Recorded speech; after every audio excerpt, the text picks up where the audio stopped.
Welcome to After the Final Bell, a podcast about what happens when an adrenaline-fueled career comes to an end and real life begins. Hosted by UFC striking coach Mike Gonzales and YouTube bounty hunter Trevor O'Connor. It's not just about fights anymore. It's about what happens when the gloves come off. And the real adventure begins. Join Mike and Trevor as they chat about the highs, the lows, and everything in between. Life after the final bell isn't always easy, but it's always interesting. This is After the Final Bell. What's up, guys? I'm Mike Gonzales. Sitting across from me today, Trevor O'Connor. This is After the Final Bell, a podcast about life after adrenaline-fueled career has come to an end. It's a good day. It is. It's a good day to be a good day, except it's cold. What's warming up now? It's still cold. Not as cold as it was. Oof. So we were supposed to have a guest today. He canceled on us for the second time. Yeah. So unfortunately, we will not be able to rebook him because if our time is not valuable, then Their time's not valuable. Yeah. It just sucks. It sucks. I mean, I know things happen. Things happen. Yeah. I'll just say that, but Yeah. they don't happen every time. Mm-hmm. And they don't happen every time right before, because we have people that we're trying to get on the show that are very happy to book and come in. Yeah. And now twice we've had people who couldn't get these dates because Something's wrong. Yeah. Yeah. Yeah. Yeah. And this is what we do. It's not just a hangout No. that you might be able to make it to. Yeah. No. So we take a lot of pride in scheduling and getting valuable people, and that's Yep. that. That's I agree. that. That's that. The good news is we can always talk about stuff. Hey, yeah, we could always talk about everything. I mean, we're safe. Yeah, we're safe. I will open with Kay Miller set us up, got everything going, made sure that all of our cameras were functioning and we were recording, and then she left. Yep. Which is not normally what happens. No. She's usually out there ready to fix any problems Hopefully everything stays alive. because we don't have any facilitators. No, at all. Zero. She went to get emissions. Which we were talking about Right. that I didn't realize was a scam until today, till 10 minutes ago. Here's the thing. So we have been gone in Florida, and I should have realized, because I think it's every couple of years in Colorado, you have to get emissions before you can renew your license plates. We came back in November. Our plates were to be due, I think, at the end of November. Okay. So we came back, and she was just going to go get the license plates, because you can do it at a kiosk here at the King grocery Super. store. Yep. You just go put your registration card in, and it goes, it's so it's easy. this. And so she was like, I'm just going to run down to King Supers and get the registration done. I was like, hell yeah, that means I'm not. And then she came back and she said, oh man, we had to, Emissions. we have to get emissions. And I was like, oh man. Oh, somebody noticed that the lava lamp is off. It's not making lava? Nope. I probably burned the light out. Oh, why you just leave it on Yeah, it's always on. the whole time? Yeah. It doesn't go off. No, because the wax in it has to stay warm enough to make the lava bubbles. Yeah, but doesn't it get hot? I mean, I don't think it's gotten that hot. Oh. Anyway, refocus. I'm here. So anyway, she said, oh, we got to get emissions. I was like, yeah, that sucks. But there's an emissions place like on 120th, Yeah, it's not a far couple from miles here. down from us. Yeah, it's not far. Then she was like, oh man, there's a check engine light on the edge. I was like, man, that's weird, because that car's been babied. Oh. That car's had perfect service. It actually had a motor swap at 80,000 miles because there's a recall. Oh, so they swapped the whole engine? Yeah. Yeah, it's good. Dang. There's 120,000 miles on it, and basically brand new engine at 80,000. So it's got what, 40,000? Yeah, it's great. So when they reset, when you get a new engine, did they reset the mileage, or how does that work? No, because there's still mileage on the car. It's mileage on the car. So what do you say? Like, It still says 120, but you like if I were going to sell the vehicle, I have paperwork that shows the motor swap. Okay. So I would say odometer shows 120,000. There's a motor swap at 80,000. So okay. this motor has roughly 40,000 miles on it. Okay. But for some reason, we had Tim, who's Gracie's boyfriend. Mm-hmm. He is a mechanic, and he had one of the computers, so I had him hook it up on the computer, and it was like, oh, there's a vacuum line or a vacuum something on the fuel tank that was throwing a code. Nothing like no like major thing, but he's like, yeah, for that you will have to drop the gas tank down, change out this vacuum whatever, and then put it back. He's like, it's not a big deal. So he was going to do that, but his job, he works at a small mechanic shop.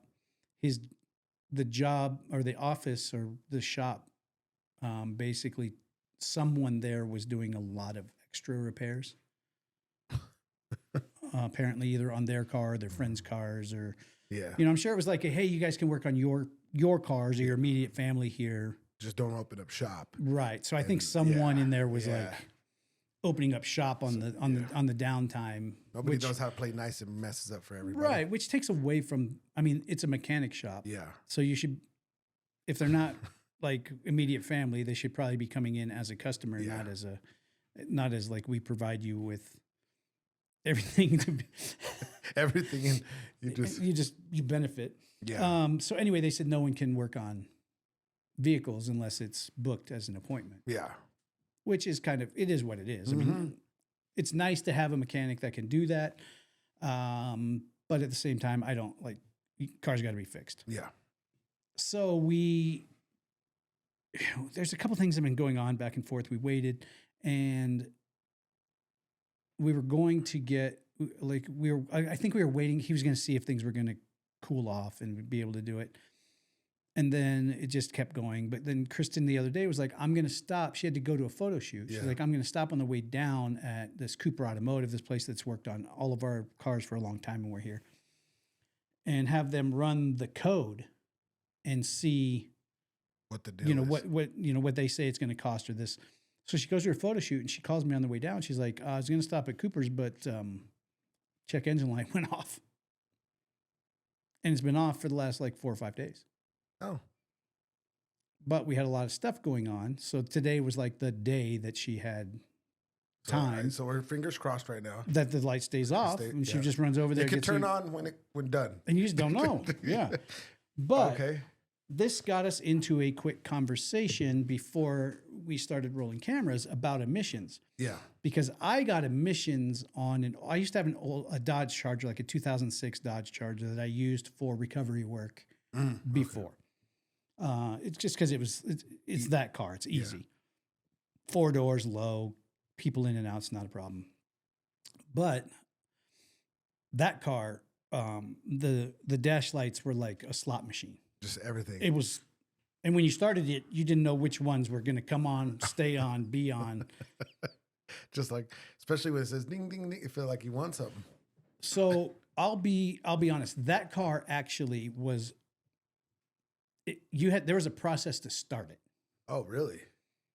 Yeah. What is it like? You've had that beater car before that you're like, the gear shift has to be exactly in the right spot, and you have to, and it was like that. There was something in the ignition that wasn't right. So it was a key fob, but not like the ones that you just keep in your pocket and push button. You just you stick it in. You stick it in, turn it, and then you know what I'm talking about? It was like the nub isn't like only this long, you stick it in. But you had to set that, it had to be at the right angle when you did it. It had to, and sometimes it took a while. Oh, okay. And sometimes you felt like you knew the cheat code. Not always. Not always. Nope. Anyway, I had to take that car to get emissions. Yeah. Because you have to always get emissions when you buy a car. Yeah. Actually, when someone sells you a car, they're supposed to give it to you with emissions. Did you know that? Yes. I worked at a years ago. I was probably 18. I worked at one of the dealerships on 104th, had like a used car thing where they would take the cars from the auction, get them serviced or whatever, and then sell them on the lot. And we would have to go, like, I was a delivery driver at that time, and like a lot tech. Yeah, and we would have to go to the emissions and get it done before we put it on the lot to be sold. So that I did know. But even person to person. Yeah. Like if I sell you a car, I'm supposed to give you a clean emission. Yeah. Yep. I don't think that happens all the time. No, I don't think people know that. I don't think a lot of people know. No. Because there's a lot of cars that I know do not pass emissions. But what does that consider passing? Because when we were talking earlier. Yep. Well, here's the thing. If you live 10 miles, 12 miles north of us, there's Weld County. You don't need it. No emissions. Which is crazy.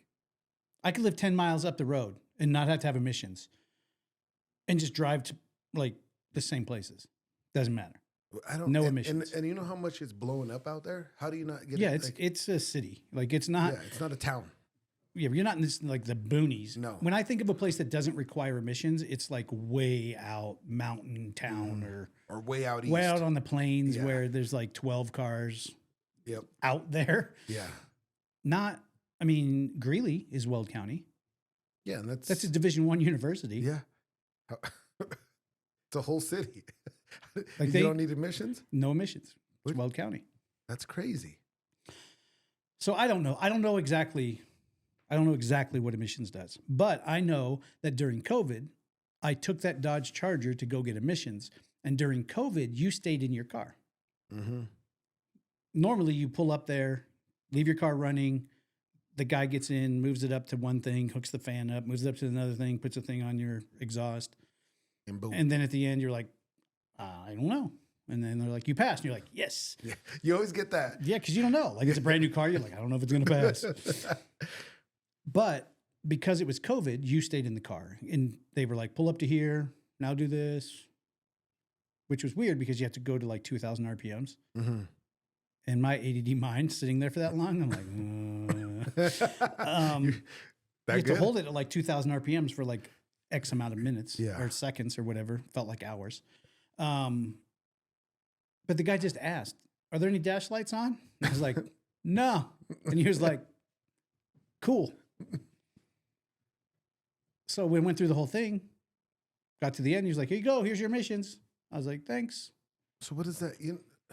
So obviously it measures the exhaust fumes. Yeah. Because they put that thing up to the back. Yeah, for sure. Why do they care if there's a light on? I don't understand. One light or 100, does it really matter if what it's emitting to the air meets the standard? Why does it matter if your lights are on? Yeah. And I didn't know until today that you guys said they could tell when the last time it was right. That's reset. Something I know. So most people have a check engine light that comes on, and everyone's like, "Oh, well, if I need emissions, I'll just go to the gas station right next door, which I did. Turn my car off, disconnect the negative battery terminal, boom, so that it resets the car's computer, put it back on. It takes a while for the emissions or for the engine light to come back up. Yep. But when emissions are done properly at the place, they actually connect to your computer. Yes. And it can see when the last time a code was checked or cleared. And it would say like, 12 minutes ago, you cleared every code in your car.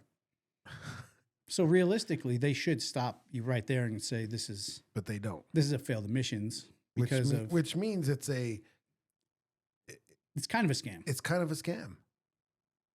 It's a scam in two ways. That way, it's a scam, and you can drive 12 miles up the road and no emissions. But you have to live there. That's fine. Like you have to have an address. So like your permanent address has to be in Weld County. Yeah, but okay, so and your cars have to be registered to that address. So you live 12 miles, right, up the way, and then you're driving downtown every day. Right. All the emissions are going exactly where. We don't need emissions though. Right. That's how how is it a scam? So including the county border, it just goes to the sky. Nothing passes. Yeah. Oh, okay. And it holds the emissions until you get back to Weld County. Oh, all right. Like if you drive to Denver, it just holds its breath. That's what it's a scam. Yeah.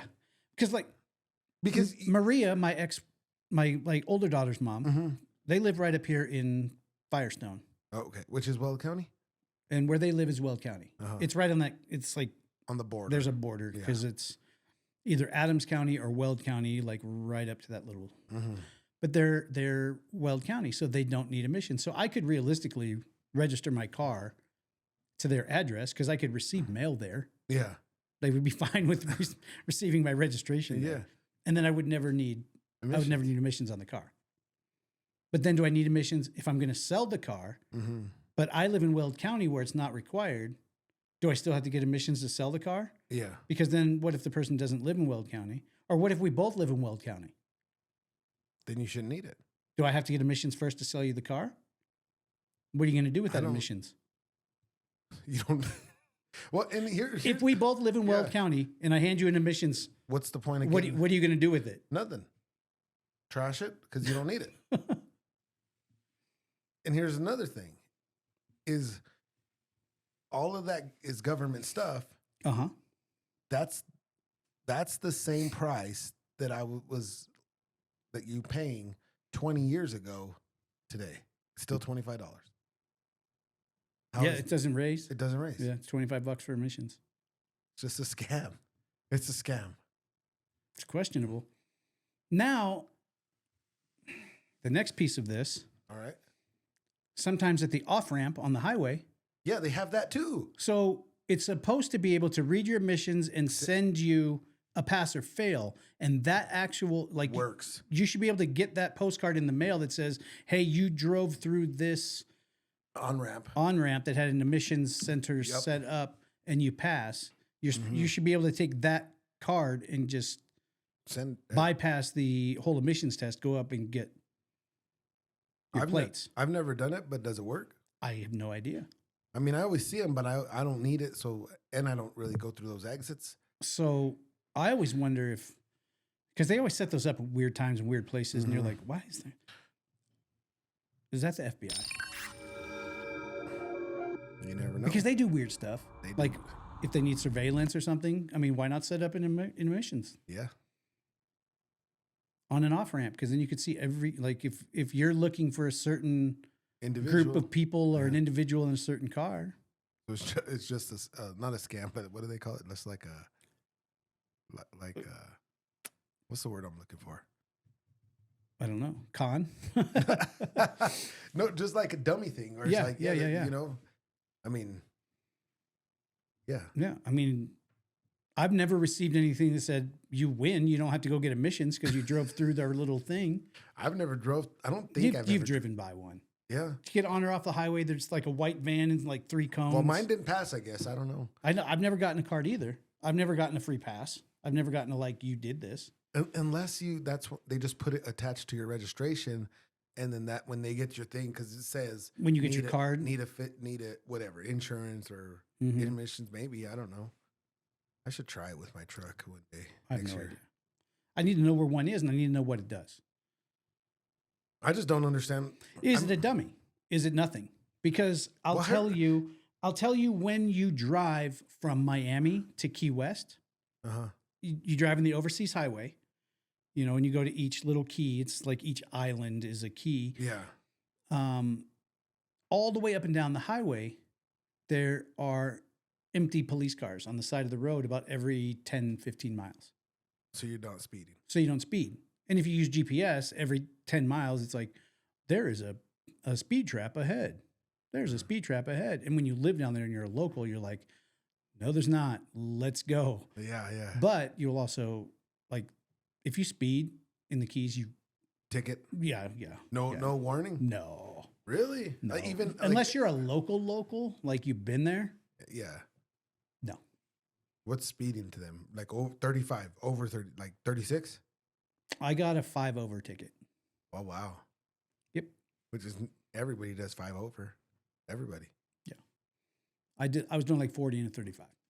Yeah, that's not even that. $239 ticket. Gee. Yep. $239? Mm-hmm. Dang. That's expensive. Yeah. Yeah. And there's just like no discussion down. It's not like, hey, do you know what you did wrong? It's like, you were doing 40 and a 35. Give me your license. Okay, here's your ticket. It's already done. Go. Like there's not like the feeling out process to see if maybe if you make him laugh, he might be like, he had it filled out. He's just waiting for your name. Yeah, that's all he needed. He has 19 tickets filled out with different speed amounts. He's just waiting for you. Waiting. Do I have a 5-0? Oh, I do. Got it. But I mean, that's just a tax thing. Speeding like that is that's just tax revenue. So Is it? A, what do emissions do if you don't need them in some parts, but you need them in others? And what do emissions do if I could just pass the on-ramp and it just smells my emissions right away? Yeah. Why does it take 20 minutes down the road? Or you can just get it as I Pass through. So I should be able cruise to. up the on-ramp. So they should be able to have one at the emissions place. You just drive on through. It should be just as fast. Yeah. Why do we got to plug in? It should be self-help just as fast. I put should it be on able the just to machine. pull up, drive through it, pull down, Get your ticket. get the go. kiosk. Yep. Put your money in there and Shouldn't even be people there. no. Why does it always? Should I say this? Yeah. All right. Why does it always look the most suspicious people working there too? Sketchy. No offense. Hey, if you work there, I'm sorry. You might not be sketchy, But you all look sketchy. but Emissions people are always like that. Yeah. You're like, what do you do? Like, hey, half of them, you're like, I know you've never seen under the hood of Are a you- car. are you on work release? And others are you're like, do you work here just so you can see the address of where some cars go home? Yep. I don't know. I saw a real nice Yeah. Mercedes today. Hey, I made a copy of the registration. Yep. Oh, you live right there. Oh, that's right next door. I mean, could be. Yeah. Because they're There not. doesn't seem like there's a background check. You know, for the most part, you're not going way out of the way to go get any emissions. You're going to Within your closest area. Yeah. Yep. Like we live on 136th. Mm-hmm. Our emissions place is on 120th. Yeah. And that's about how far anybody goes. Yeah. Yeah. Yep. So you're close enough to rob. Yeah. Yeah. Forget that. Yeah. No. Those people don't, I mean, they don't look like car people. No. Nope. It's At either all. like the weird anime girl that's got like Jenko jeans Mm-hmm. and like the space buns. And you know, she still wonders what they do inside. Does she even drive? She has no idea what they do inside the building. She's No. just like, out here, I'm here. I ask you these questions Yep. and you Boom. go to the You next do- guy. yeah. And then the guys inside, Forget it. yeah, Yeah. Forget it.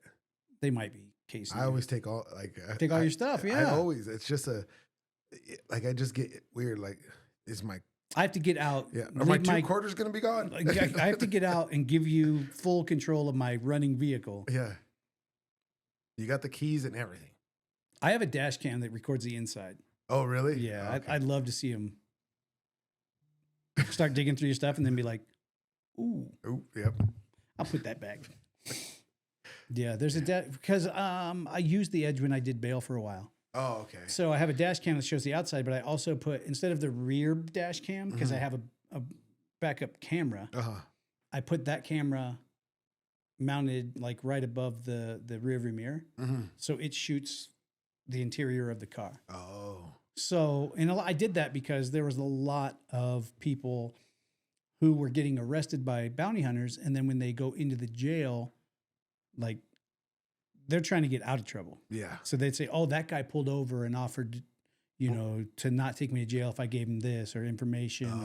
Or he said if I paid him, then he'd let me go. then he would or let me whatever. go. So Yeah. So now everything, you have it on tape. everything on tape. Yeah. And I That's a used good to idea. I used to take that every time I made an arrest. I would take the card out, come in, make a digital folder for them, drop their piece in, Oh, so just in case. and then after a certain amount how of many time, times that happened to you?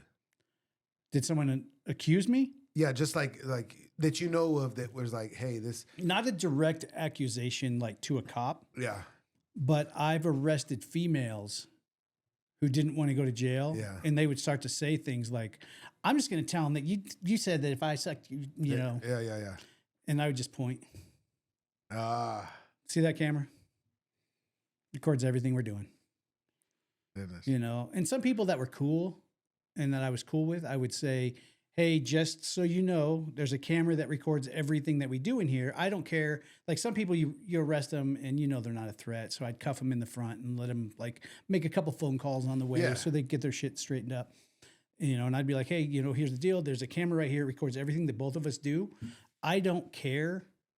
Like I'm not a cop and I don't care if you need to call someone and make sure that, you know, your ferns are getting watered properly. Yeah.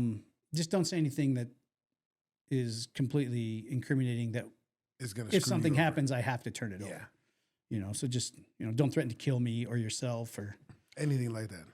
yeah. And most of them were like, cool, I appreciate it. Yeah. But for liability purposes, I made that so that it just records on a loop too in my car. Oh, that's So nice. if you're riding with me in the Edge and we have conversations about weird shit, They're being recorded. just know for like another 2 days, They're recorded. it's still there until it gets looped over. Dang. Yeah. That's a good idea. Cameras inside are a good idea. Mm-hmm. Just, as good outside as it is inside. Oh. Yeah. We went through my camera setup in my house. Yeah. All the way to one that faces my front door. Yeah. And cameras don't stop crime. No. They stop people who don't know if they want to do crime. I had one of these coaches I had a long time ago says it just keeps the honest people out. Right. 'Cause, That's what I'm saying. All that cameras in systems like that do is make people who aren't sure that they want to be a criminal, gives them the opportunity to go, maybe not today. Yeah. Yeah. Maybe not today. Because the criminal's going to do it, videotaped or not. No. They'll turn and flip the camera off and keep going. Yep. They don't care. But people that maybe are on the fence are like, never mind. Because most people, like for house stuff, it's a crime of opportunity. Yeah. They see something in your yard or in your garage or they know and they think no one's looking and it won't hurt. So they just decide they could do it. But if they're like, oh, there's a camera there and a camera there. Yeah. That mountain bike's not worth it today. Not today. Yeah. Yeah, it's crazy that's what it does. I should probably put my mountain bikes out for free because I need to set them free so they can actually do what they do. Speaking of which, you got on the treadmill. Yep. How long? I did 30 minutes on the treadmill today, turned up the pace a little bit, and then I did biceps and shoulders. I'm just going to stay right here for now. Okay. I can. Ooh, I don't know if I can wash my hair. You know that feeling? Like when you get in the shower? After the fights, Friday, I'm sure, because you wrapped hands back to back. And then I was throwing kicks at Isaiah. I got home and I was like, my legs hurt. Yeah. Yeah. I did like 3 sets of curls, 3 times 10, and then like 3 times 10 shoulder press just to get myself moving. Yeah. Yeah. You don't want to overdo it the first couple of days because then you just quit because you're sore. Yeah. Too sore. It's really one of the first times that I've worked out because they reattached my bicep tendon when I had my shoulder surgery. So they moved it from where it was normally attached and reattached it under my pec. Mm-hmm. So the angle of my bicep is slightly different. Oh. So doing curls today, I was like, whoa, that feels weird. Oh. Because I haven't felt that muscle memory with it being attached in a different angle. Oh, dang. So it felt different. Like just doing like dumbbell curls. Mm-hmm. So 2 just like this one is going up and then this one was like kind of pulling at an angle. Dang. And I was like, oh, that feels weird. Yeah. And then I did some shoulder press with dumbbells. And this arm goes up fast and this arm kind of goes. Ooh, that's sore. Yeah. Yeah. So anyway, I did pretty decent treadmill workout to where I got a sweat going, which made me feel loose enough. And I was like, you know what? I might as well. The flat bench is right next to me and the dumbbell. I have adjustable dumbbells and they're right there on the floor. So I might as well. You have the ones where you could do the weight, pull it out, go. Yeah. Yeah. Pull out the different weight. Yeah. Those are so convenient because you don't have to have 10 sets of damn. Yeah. I like them a lot. I'm really trying to get myself together. Yeah. You should. Because I was 210. Oh. And I was 205 when I got home from Florida. So we gained 5. I gained 5. And not a good 5. No. Like I'm not healthier 5. Not in bulking season. That season's over. A long time. How long is bulking season?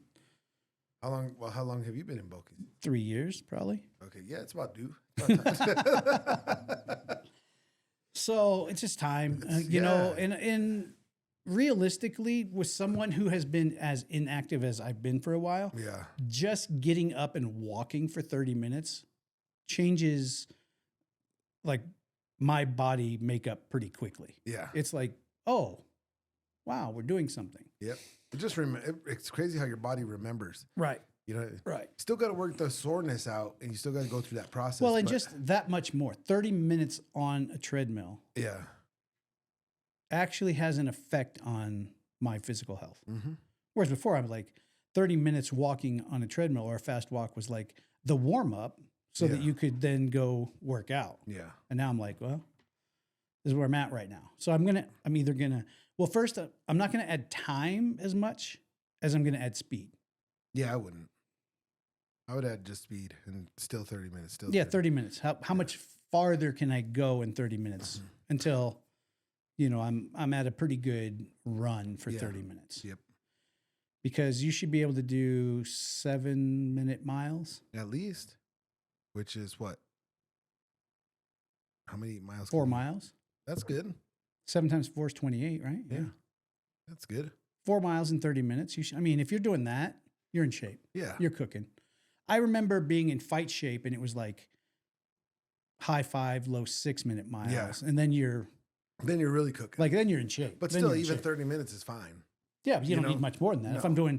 If you do a 6-minute mile and you do 5 miles on a treadmill Yeah. in 30 minutes, Yep. you got a pretty good workout, Yeah. you know? There's no reason. I mean, you're only doing 5-minute rounds in a fight. Yeah. It's not like you need, you're not running for 30 minutes. No. Dang. Well, but day one? Well, yeah. Day one-ish. Are you doing it in the morning like always? Or are you It's got to be in the morning. Yeah. It's, I feel like that puts you in a better mood too. Just like I feel Yeah. like, you know what I mean? Like you feel like accomplished. You feel like I feel better. I Mhm. feel, it's crazy that it does that, but I always feel the morning always is the best. So for me, I can do like low impact cardio and some circuit weights Yeah. in the morning. And my body's like, oh, I'll do that. Yeah. I'll do that. yeah. Like I could not get up and hit mitts at 7. No, people ask me, no, I don't want to do that at 7. Yeah. No. They're like, hey, No. I work. Could you meet me at 5:30 in the morning to do I've before I done go that, to but the no. office? No. Yeah. I don't know that I could hit mitts at 7 in the morning. No. I don't know that my body would do it. Maybe if you're a person that works at night, your day gets done at 6 a.m., 5 a.m., whatever it is, then go. 'Cause Right. That's your dinner But you've time. been, Yeah. yeah. But me, no. Like to grapple. Forget it. Look, the people that go grapple at 6 a.m. You know who Matt Sierra. I don't know who you've become, Matt Sierra. We used to be friends. I used to like you a lot. That dude's doing like 5:30, 5:15 randoris in the morning. Who wants to grapple hard like that? I don't know who you've become. Like You're that's Matt Sierra, you're a monster. It's not okay. who's excited about. There's people that are coming and showing up because they're afraid Again, if you work at night, it's fine. because you've been up Yeah. and your body's loose and that's time to do it. But if my alarm's got to go off, Yeah. and I'm like, oh, I got to wake up. And then I got to hit something? No. Or I got to roll hard like people trying to choke me? No.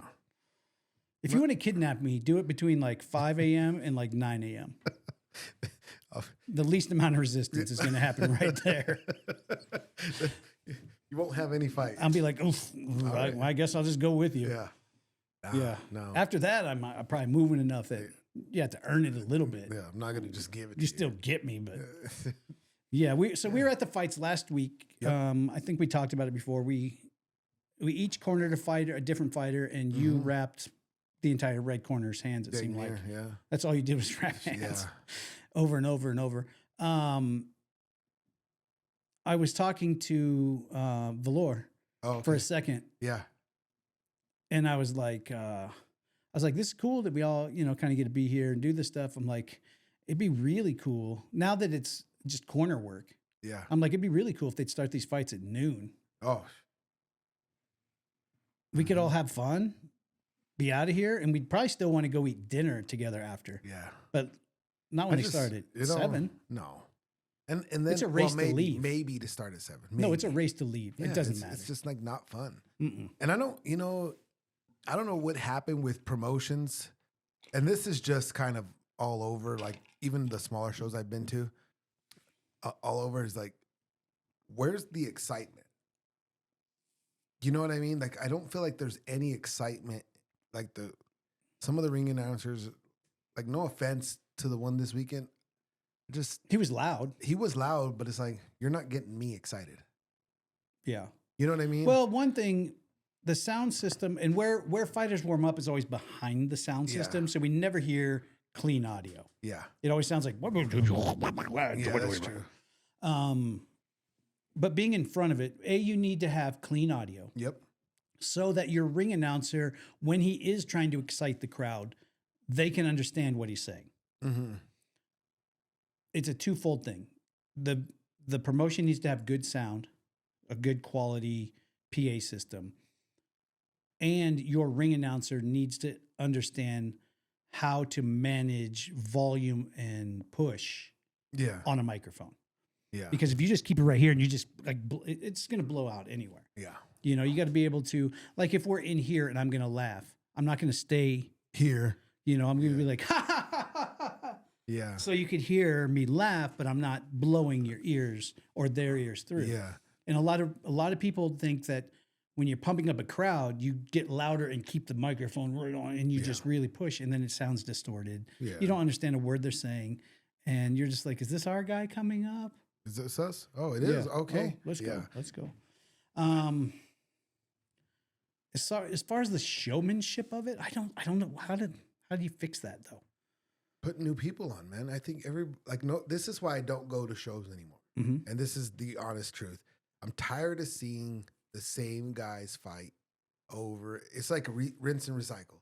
And every promotion just takes, and I'm it's fighting this guy this promotion, Yeah, then the like- next time it's this promotion. It's like something we were talking about earlier about, we were talking about the city and about how you can do things different, right? Right. There's got to be a point where it's like, okay, this dude don't sell tickets, but let's put him on.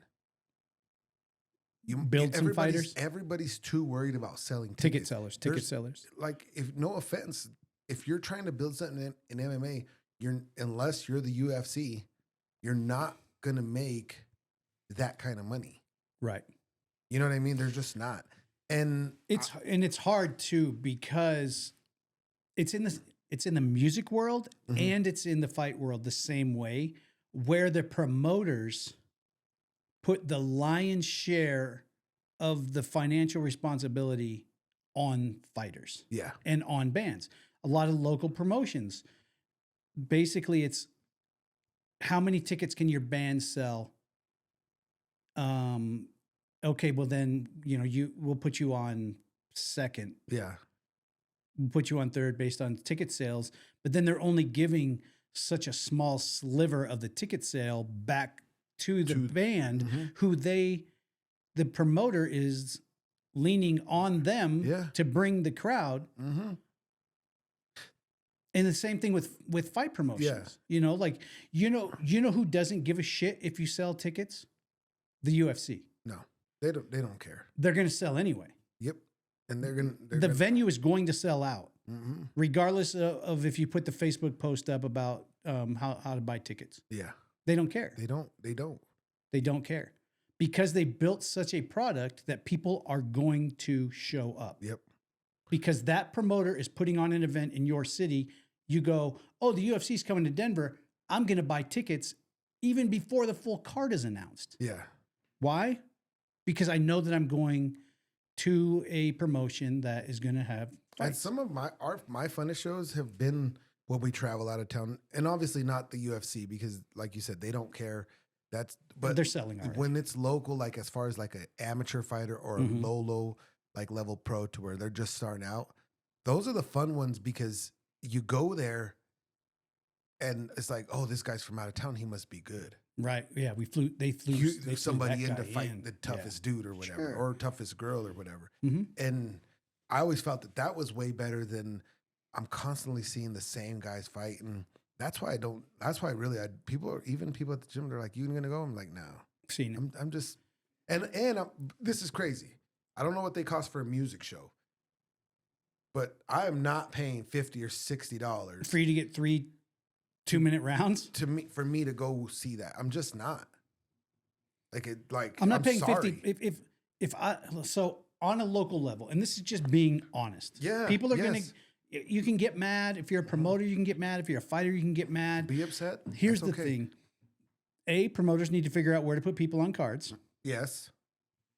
Because I can tell you right now, if you are my friend and you're a fighter, I am at a level of, I don't want to say maturity, but age and stature to the point where I don't owe anybody anything. I don't owe you 5 fucking minutes. Yeah. I don't owe anybody this, that, or the other. So you're my friend. Yeah. You have a fight. And you go, hey, dude, I'd really love for you to come and see my fight. And I'm like, well, yeah, you're like one of my very best friends, of course. How much? It's $50 a ticket. Great. Here's $100 because you got to bring somebody with you because you don't want to be that guy. I don't know any of the other fighters on the card. Nope. Or I don't have a personal attachment to them. So guess what me personally is going to do? I'm going to come. If you tell me that you're the last fight before the main card or you're the first fight after the intermission, I'm going to show up with just about enough time to get there, get comfortable, see it, watch you fight. And then I'm leaving. And then guess what? If you come out, I'll wait like 10, 15 minutes for you to go behind the curtain, come out and be like, hey man, that was awesome. Great fight. And then guess what? I'm going home. Yeah. If a promoter can't figure out where to put people on a card and they end up with empty venues at the end of the night, that's on them. But it's the same thing I used to be in the music promotion business out here. I have been all about, local music scene, national music scene. I've done all of that in Colorado. And I can tell you to this day that there's nothing lazier than promoters who are harping at bands, especially local bands, putting almost like an edict in front of them that says you need to show up early. You need to make sure your fans come early. You need to play your set, and then you need to stick around and make sure your fans stick around for everybody else on the show. Yeah, but why? What's the point? I mean, they want to worry about making money because they want people. They want a big crowd for the whole night. Well, if the headliner that you booked can't realistically fill up most of the room, then why the fuck are they the headliner? Yeah. And why are you building shitty shows? Yeah. Don't tell people you're not going to book them again if they don't stay for all of the other bands. Or if their friends don't come. Because I can promise you what I'm going to do is never. Yeah. It's different if you get on a show with some other of your friend bands and you kind of build this camaraderie, but being in a local band is not unlike being a fighter trying to make it to the next level. You need to be selfish. Mm-hmm. Yeah. And I mean, it's great once you've made it and you can share fans. Yeah. But I'm going to tell you what, I want my fans to come see me and then be gone. You know why?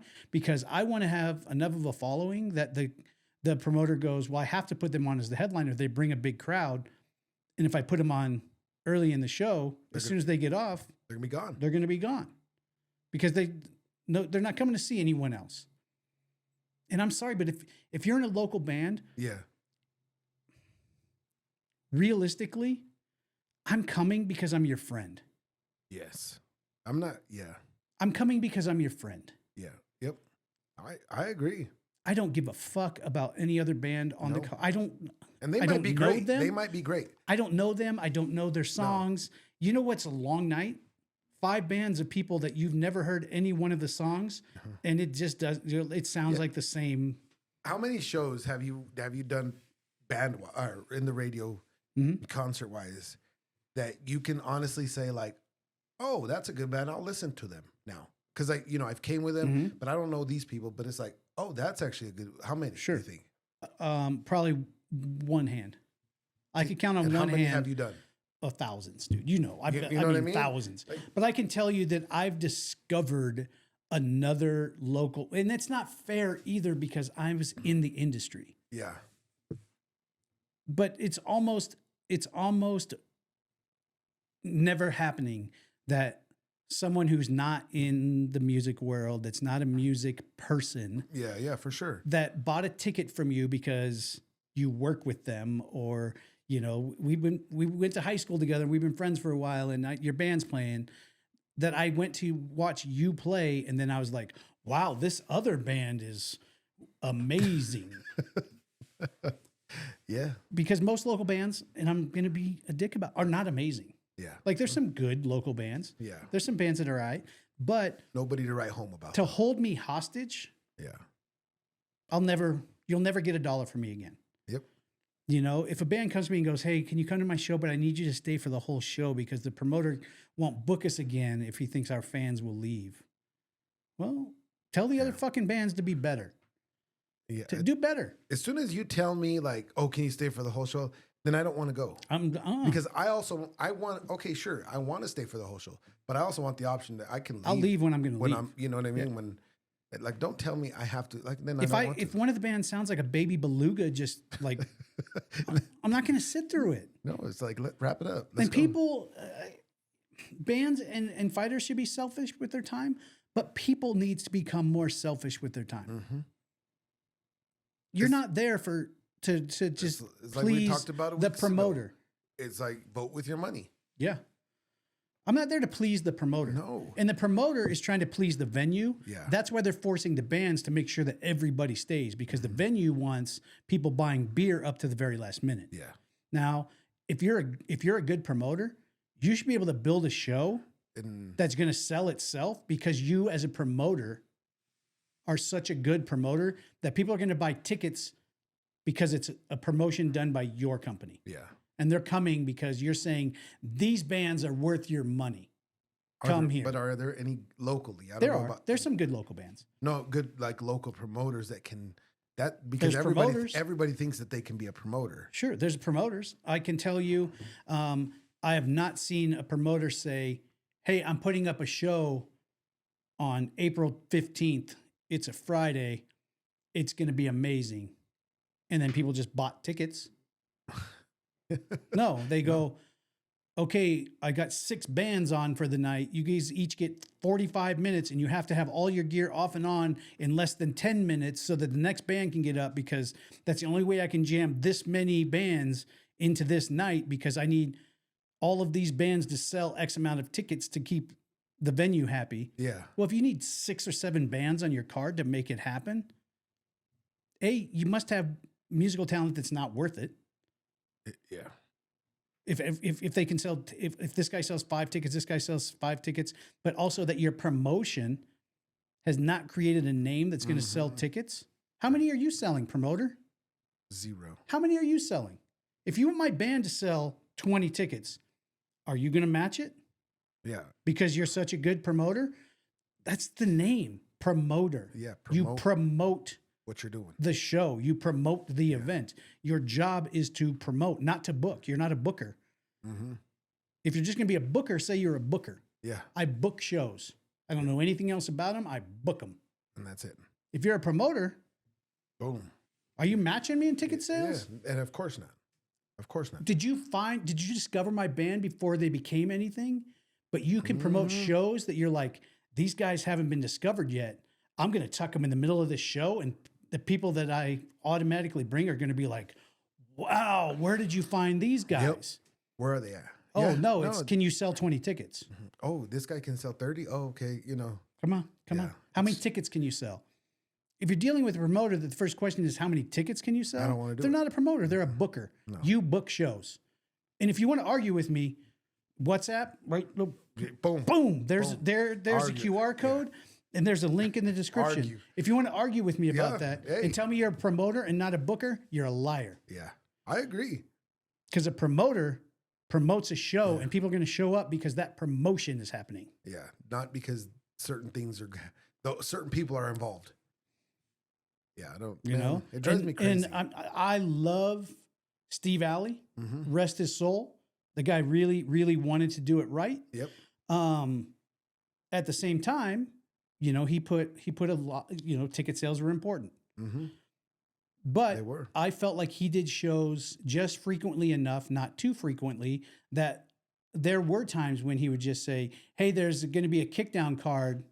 When I first got involved, People bought tickets to the kickdown card. not because who's on it, you know, and of Right. course you always get those people that they're, you know, my friends are Sure. you know, but I remember when Ticket sales from fighters are a bonus. yeah, you know, and every time when there's been plenty of shows where I've been to, and you know, it's like, oh man, this is awesome. There's people here that actually heard about the show, not because this guy's on it, this guy's on it, this guy's on it, you know, and that's when it's a good time. Yeah. But when I go to shows now, it's more like, okay, I see I'm seeing the same people as I'm seeing in the ring. I'm seeing the same people in the crowd. Right. It's like, that's not too fun. No, it just, you know, because I get my excitement. if I'm going to sit next to the same guys next week, for the same fighters, you know, there may be 4 fighters in that weight class, and they just round robin each other, and then the same 4 fighters in the next weight class. And there's I'm sorry, no offense to Colorado, there's not enough talent to be putting on shows once a month. There's just not. Especially for multiple promotions to each be doing a show once a month. There's not. The talent, or more. The talent is not good enough. And it's not getting better because they're not allowing people to get better. And nobody has to earn their way onto a promotion. No. I could call right now and get a fight. Yeah. Right now. I could make 2 phone calls. Why? And I'd be fighting in 7 weeks. Yep. You know why? Yeah. I know why. I know why. But that's all they look at. Yeah. You know what I mean? Because they all know. There's no way to let's build this. Not one of them would go, you know, you're a little older, you haven't fought in a while. Yeah. You know, I don't know if this is the right situation. I could call just about any local promoter right now and go, I want to fight. And not looking out for me, not looking out for anything else. They would go, got you. Got it. Let's do it. Yep. Done. Because they all know. They've all seen me fight. They've all seen what the crowd looks like. Yeah. And they would do it. Every one of them. And if they say no, they're a fucking liar. Yep. Yeah. Because I've outsold the rest of their entire card many times. Yeah. And that's just, you know, I don't know. You should tell me no. Yeah. If I call you, you should be like, dude, I love you. But no. No. Nope. No. I'd love to have you come and do some commentary. Yeah. I'd love to have you, you know, come and do some ring announcing and hype up the crowd. But I can't have you in the Not cage, fighting. man. No. I can't do that to you. No. That's the right thing. Yeah. Tell Wouldn't somebody to see you talk in the ring.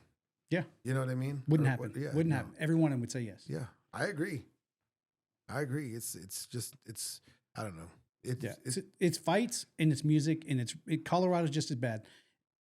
There are not bands that have to earn their way into a show, and there's not fighters that have to earn their way onto cards. Nope. You want to know how you get on a card in Colorado? Every month, the bookers or the matchmakers go, hey, let us know if you have anybody that's, and I could just call and say, I've got this guy I've been working with. He's ready to fight. Yep. Oh, he is? Okay. Yeah. They're not coming to the gym to see if he's worth a shit. Nope. I don't think, I can't even remember the last time I seen a matchmaker, a promoter, anybody in your gym? In the gym, ever. Coming to see new talent? It's been there. It has happened, but it's been years. Why are they not going to the gyms and finding the new talent? Why are they not going and going, hey, who do you got that's coming up? Who do you have? Yeah. Do you have some amateurs? Do you have, I want to see them. I want to see them work out. I want to see what they got. Oh, wow. That's a talent. That's someone I want to start to showcase. No, it's no. And I'm sure it's the same way with music. It is. And it's like, what do you like? There's bands that are forming right now that can book a show tonight. Yeah. Because what'll happen is a promoter will be like, hey, I'm booking a show for February 12th. Who wants on? And I could call them and go, hey, yeah, man, my band just got together. We can do 30 minutes. How many tickets can you sell? Oh, I guarantee you we'll sell 25 tickets. All right, you're in. Yeah. Do you want to hear what we sound like? Nope. How many tickets you selling? I don't want to hear, it's stupid. What I would love to see is a promoter as a fight promoter or as a music promoter, just tell someone no. They can't. Just say, you know what? Everything's I don't think you're ready. I don't want to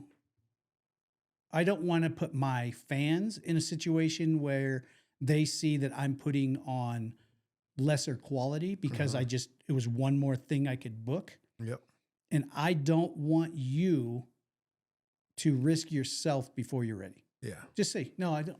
Listen, kid, I love you. Yeah. I think, I think you might have some raw talent. You're going to want to go do a smoker or first, like a 5280 Muay Thai show or, catch one of these local fast, like boxing promotion, Yeah. where, everybody can fight, but it's not like Yeah. selling tickets kind of fight. Yep. And then there's too many people there's even boxing cards that it's just like they're putting talent on that. I'm like, that dude wasn't even good 8 years ago. Why are we still having him fight? Right. Yeah. And it's no It's weird. offense, man. It's Weird that I've been gone for so long. What's changed? Nothing. What's gotten In better? either Nothing. scene. If anything, it's gotten worse. There's gotten very worse. few. Like I will tell you, my friend Rob Kirk, who owns at Cheers. Yeah. Cheers, right? We've Down the done street. weigh-ins there. For We've sure. done things there. So I used to promote shows, music shows there. Mm-hmm. And we had a really good agreement. So he would pay me X amount of dollars to book and promote a show at his club. Yeah. And that's what he paid me to do that. It wasn't like, here's the money and you have to be able to budget all of these bands within it. He made it so that I could set the ticket prices low enough that people could sell. Mm-hmm. But I would also tell the bands, you get 100% of the ticket money you sell. And bands were making more money than they made in years Yeah. because they were getting 100%. And there was, we would sell Cheers out. That place would be packed. And there would be people that showed up that weren't there for a particular band. They just know that at Cheers on Friday nights, the music's good. I'm going to show up.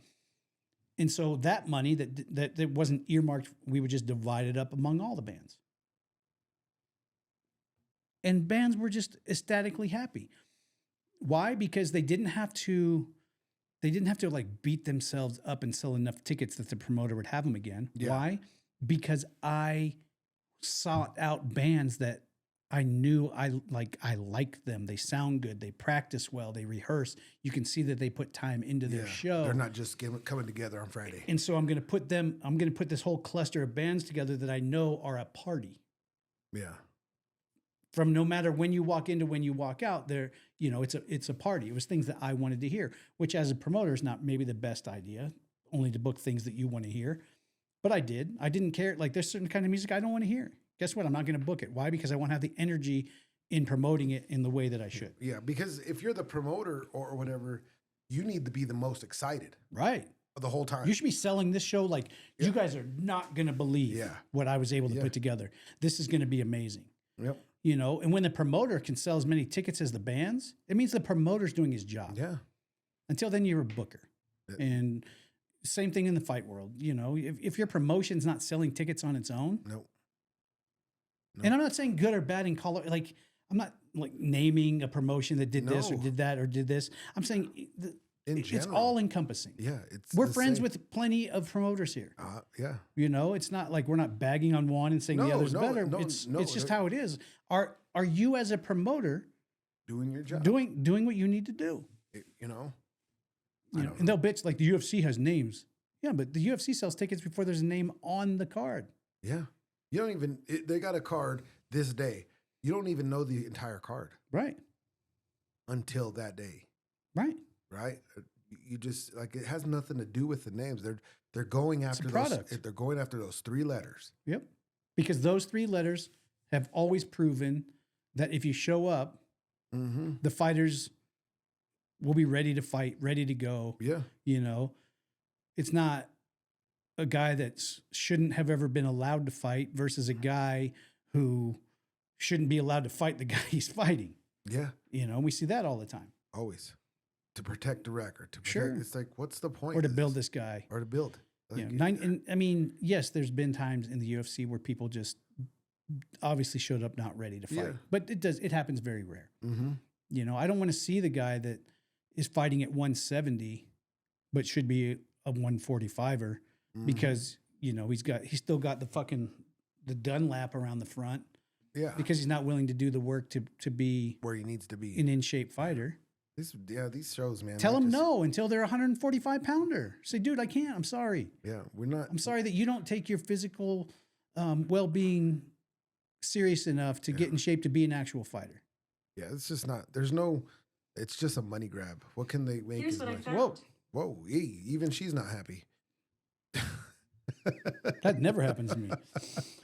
Yeah, I don't know. Dude, I got mad there for a minute, but it's true. But it is true. It's no, true. It's true, and it drives me crazy. It does. It irritates me, and that's why I don't do a lot of shows anymore. I'm like, no. Yeah. You've seen how fast I was out of there. It's like I'm out of here. It's a good show. I'm sure it is. I'm sure it's a great show. I don't know. I'm Yeah. leaving. You know, if you're not going to catch my eye as soon as I get there, that's why I don't watch movies. If the opening credits don't catch my eye, I don't want to watch it. 4 minutes in, if you're not sunk no. into it, it's over. I can't even tell you how many movies I've watched where they're still playing opening credits and stuff like that, and I'm just like, I don't want to watch this movie. Yeah. Didn't get me.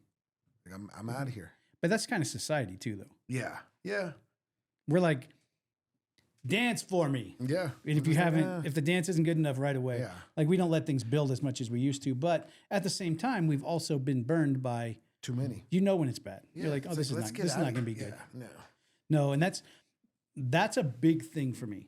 no. Mm-hmm. You know, we talk about vote with your dollars, vote with your minutes, vote with your presence. Yeah, I'm more of voting on my minutes right now. I think. Yeah. Just If because- I'm not willing, like, no. Like I don't like when there's another thing I don't like is when somebody invites you somewhere, right? Hey, Mhm. Trevor, you want to come to dinner? Oh yeah, sure.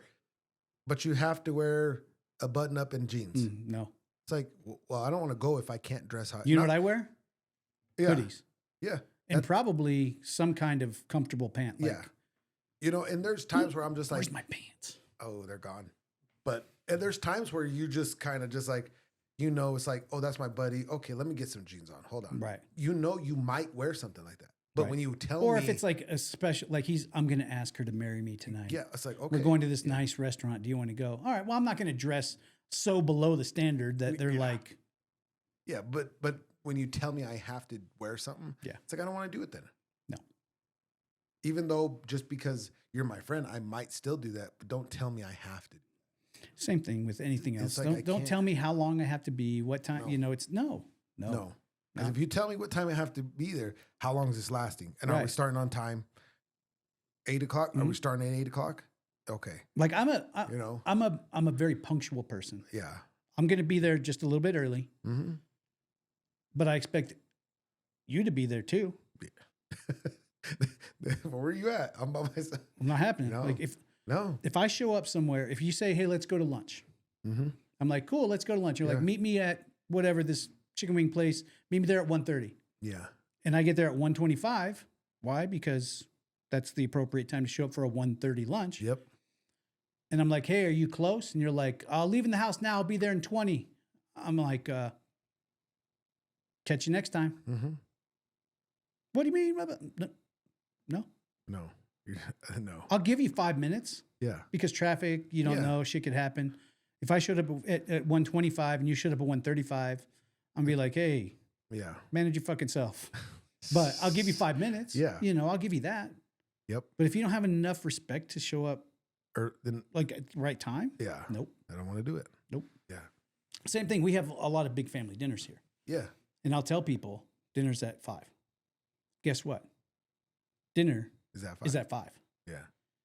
If you decide to show up at 6:30 and there's no food here, You're bad. dinner's at 5. I'm not doing it. That- If you does think it's that cool, does that empty plate taste good? if it's cool to you to just be late yeah. because you don't have to be on time, well, the consequence to that is I hope there's still something to eat. Mm-hmm. Or I hope it's not dark in here because guess what? Right. When I'm done with situations, Time for bed. I just go to bed. yeah. And my whole family knows, like, event's over, guess what? Time to wrap it up. Hey, I'm going to bed, guys. They're like, it's 7 o'clock. I've had enough. Going to bed. Yeah. And I do it. Or I just go upstairs. Old Irish goodbye. My own house. Hey. My own house. Yeah. But there's nothing left to do in this world other than to vote with what matters. Yep. Vote with your time. Vote with your money. Mm-hmm. Quit bitching. Those are the most important things because, Quit bitching. yep. Don't bitch online. No one cares. No. Nobody cares. Not one person gives a fuck. No. And if anything, I'll just laugh because nobody cares. But whatever. Vote with your dollars. Yeah. Vote with your minutes. That's what I would do. That's what I do. That's why I don't go. There's a bad promoter. Guess what? I'm out of here. Stop as a band. Stop booking with them. Mm-hmm. Yep. Say I book with this guy now. You know why? Because we have a good working relationship. Yep. Bad fight promotion. Same thing. Don't book with them. No. And if I have a bad experience, I'm not buying tickets. Nope. At all. I don't care if you're like, hey, dude, you're my best friend. I got to fight. It's going to be on this. Oh, I tried them twice. Guess what? Both times, bad experience. Yeah. Not going to happen. I can't tell you how many times I wish you luck. Lately, I've been, even people that I, am close with. Mm-hmm. Oh, you're going to the fights? What fights? No. I'm staying home. Or we're doing something different, but we're not going. You'd have to entice me really, really good to get me to go just to a local anything anymore. Mm-hmm. Yep. How's it going to be different than me sitting there wishing I wasn't here? Yeah. And then when I don't want to go, it's like, well, I'll pay for the pay-per-view just to watch this guy to say, hey, I watched your fight. Right. But you're charging $40 for a local pay-per-view. For a guy that's fighting 3 2-minute rounds. and it might buffer the whole time. I don't know. Yeah. No.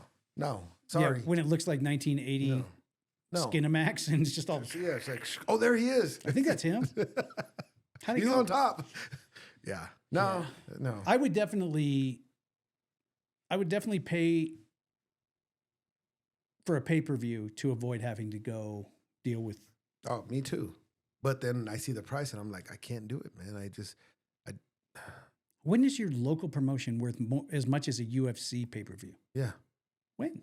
Or even half, no offense, even half the price.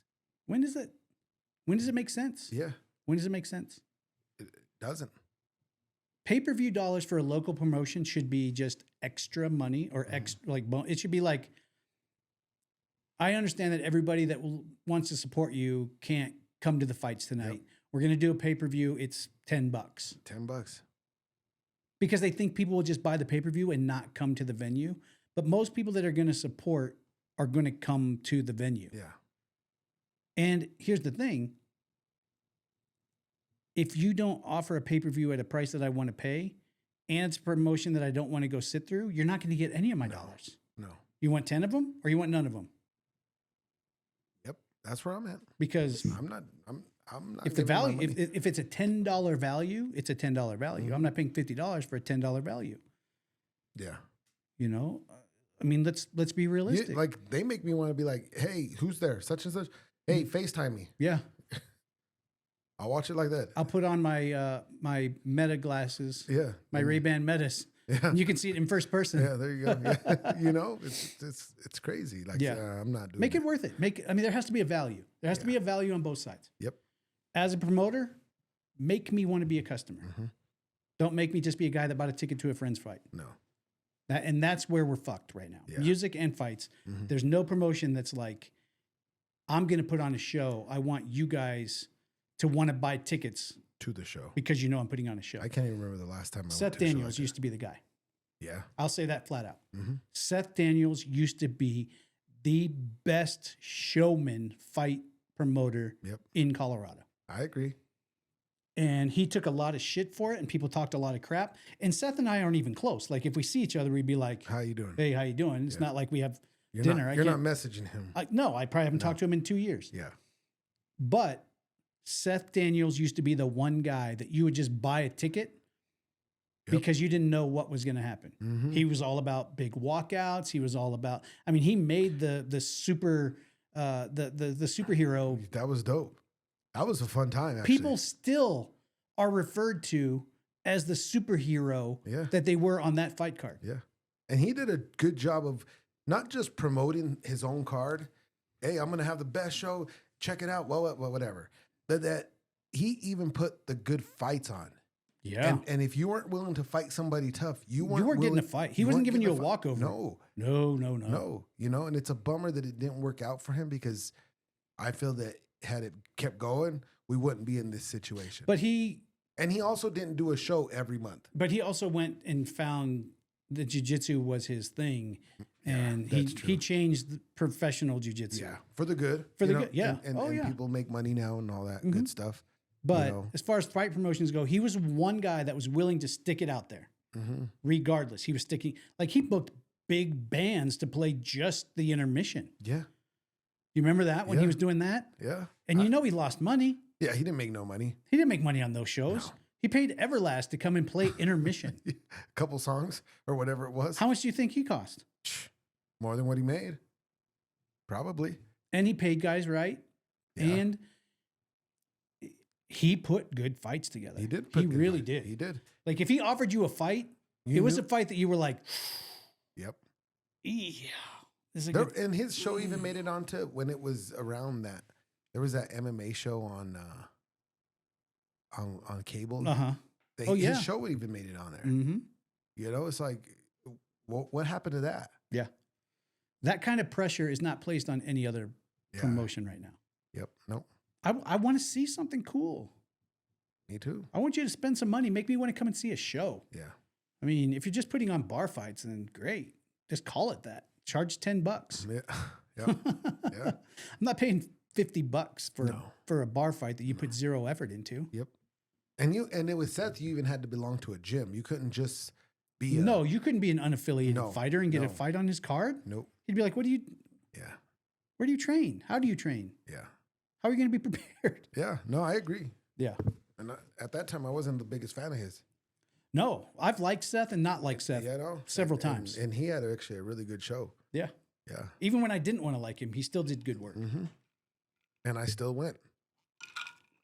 Oh yeah. You know what I mean? Mm-hmm. It's that. Yeah. If you want to, and not to blow my own horn, but if you want to talk about the greatest promotions that have happened in Colorado, Seth Daniels and our Thunderdome fights. That was the Thunderdome was man. What are you going to put up against it? AVM? AVM's a No, cool card, but it's 27 fights. No, there's not. There's not. That Thunderdome, Which one? They're both. the cold one was worse. The cold, but how many people still went? Yeah, still packed. Packed. You wouldn't even tell it was a Didn't- cold night. Didn't make any money. Don't know where it all went. That's neither here nor there. I don't know where that money went. But it was still packed, Yeah. and it was February, And it I was could freezing. still, I could still bring up that card to anybody that was around during that era, oh gosh! and they're like, "That was the greatest." And if you talk about it to people, they're like, "Oh, well, why did it go away?" Yeah, couldn't make any money. Couldn't. We were broke. But it was a good show. And I can tell you, The fights were good. with Paramount, we really tried to book the best possible fights. That was the punch on Paramount, is we were going to try to book the toughest, best fights. So when someone saw the card, if they weren't buying tickets from a fighter, they were buying tickets to a show. Yeah, they're like, "Oh, yeah, Because those fight, you were like, "Whoa, and he's fighting who? yeah." And he's fighting who?" You know, we put on some bangers there, but that was expensive. Yeah. You know, those were $60,000 fights. And I mean, I think as a promoter, Mm-hmm. you got to know at some point. Most times I'm probably gonna lose. If I break even, That's a win. great. That's a win. Hopefully I sold some merch. Yeah, but most times on fights like that, I'm gonna lose. Mhm. That's what I feel like the good. Are you promotion. willing? Are you willing? Exactly. There's Yeah. we're oversaturated in fights, and there's just no excitement. Don't book a million fights just to count on the ticket sales. No, stop. And it's not just that; it's the coaches saying, "No, my dudes aren't ready right now." No. You know what I mean? No. Right. Vote with your people. In this case, Same thing. That's your asset. Vote with And no. coaches won't say no. No, I mean, I'll say no. Yeah. I'll say You fast. say no to a fighter. I love that. When a No. fighter's like, "Hey, Mike, I got a call. They want me to fight." And you're like, "You haven't even been in the gym in 3 months. You know, No. you're not ready. Yeah, no. First, you got to be here for enough time My favorite that thing. I wasn't even willing to start a camp." My favorite thing to ask now, because I pay attention to so many like camps and stuff and how they act, right? And I talk to them after the fight. I don't talk to them after the fight about the fight. I talk to them after the fight about the camp. What did we miss in this what camp? what was the problems? And every time they have these hard issues or mental problems, whatever, I'm like, okay, you want to fight? All right. Are you ready to feel like that again? Then no, you're not fighting. But Because never I can't remember one camp that I was in where I was physically and mentally healthy the entire way through. yeah. And it's like, oh, How did you prepare? yeah. And it's like, and I even ask, why are we fighting this dude? Yeah. Like, what's the point? Like, if we were What's the up? Yeah. Like, are we not, He's 1-3. No, well, no. I'm not going to waste my time. What is this going to do for either of us? Yeah, more for me than you, because I'm not going to waste my time. Yeah, knowing that we're not testing ourselves. If you're not trying to move up, No. If you just want to win, No. No.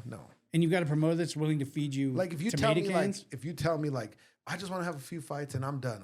Okay. Okay, I know where we're Sweet. at. We're good. We can fight whoever. But if you're like, I want to see what I can do, I want to make money, I'm like, then no, we're not doing that. I just don't believe in that. If you're not either trying to become something or forget it. If it's not a passionate thing that you have to prove to yourself that you can, I just want to fight. I want to fight 3 times.